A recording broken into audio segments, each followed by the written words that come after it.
Hi friends, good to see you with another interesting story. This is about an interesting concept.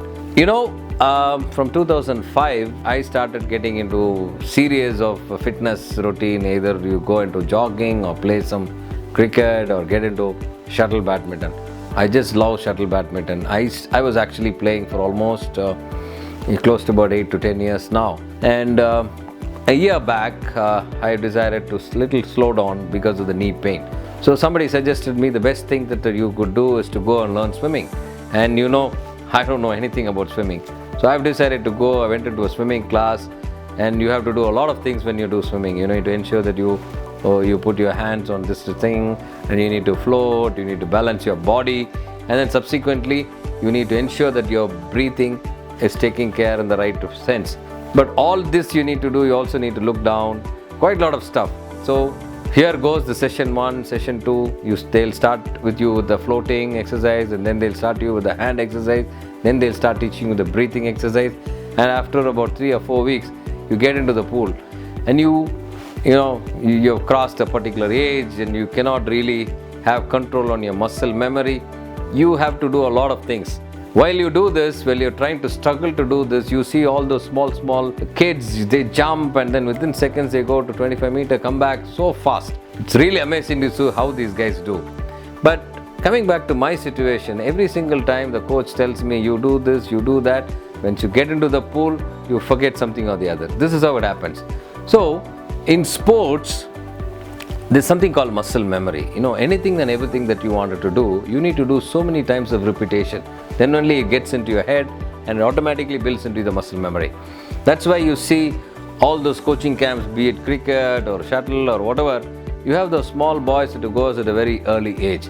If suppose you wanted to practice a shot in the cricket, let's say for example you want to play a front foot shot, and you need to do a lot of things simultaneously, right from the watching the hands of the bowler, and then going on to look at where the ball pitches, where your leg has to go, where your hand has to go, and then how the shot has to be played, the stroke has to be played, how to start and how to finish. There are quite a lot of steps, 1, 2, 3, 4, 5.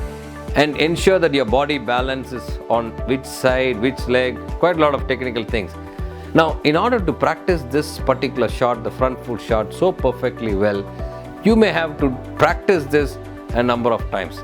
The research says that if you do it close to about 16 to 17,000 times, you become a master in it. There's a very interesting book called Outliers, written by Malcolm Gladwell, and he says anything and everything that you wanted to really master, it takes about 10,000 hours of real hard work and practice. Be it a football player, being a sports person, being a successful businessman, being a movie maker, whatever you do, you have to put in your heart and soul for 10,000 hours, which is approximately about 12 to 15 years in terms of the number of 8 hours of work that you do every single day. So this is required for even anything and everything that we do. But unfortunately, the business owners, we start one business and we get into it. After a couple of years, there will be ups and downs. They say something called 1,000 days challenge. If you can sustain your business for 1,000 days, which is close to a little over about 3 years, and your business will automatically be surviving. But people tend to lose interest. People tend to start looking at the other side. The grass is always greener on the other side. So what you will do, you start getting into the business, you start somewhere or the other. After sometimes you grow, and then suddenly start looking at the other business. And then you want to start again from the scratch. So this doesn't work. So if you put in your heart and soul, and if you have given enough and more time, you will be able to build the business slowly. And that's what proves, that's what the story tells, that was all the successful stories will be seeing in the world. It all revolves around that. So my dear friends, I wanted to leave you with this message. You have to put in your heart and soul. Ensure that you have given enough and more time without deviation, and you will be able to really grow your business and build a business bigger.